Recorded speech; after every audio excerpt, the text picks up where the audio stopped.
শুধুমাত্র একটি নির্বাচনের জন্য ছাত্র জনতা রক্ত দেয়নি বলে মন্তব্য করেছেন বৈষম্য বিরোধী ছাত্র আন্দোলনের কেন্দ্রীয় সমন্বয়করা।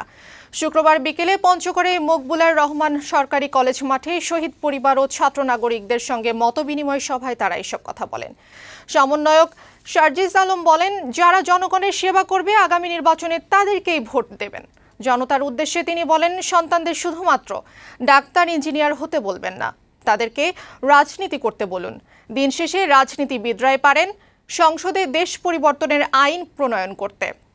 আরেক সমন্বয়ক তরিকুল ইসলাম বলেন, বৈষম্য বিরোধী ছাত্র আন্দোলনকে বিতর্কিত করতে ফ্যাসিবাদী শক্তি চারিদিকে কাজ করছে। বিপ্লবী শক্তি কোনো ষড়যন্ত্রে মাথা নত করবে না। আজকের পর থেকে সন্তানকে শুধু ডাক্তার ইঞ্জিনিয়ার হওয়ার স্বপ্ন দেখানো বাদ দেন।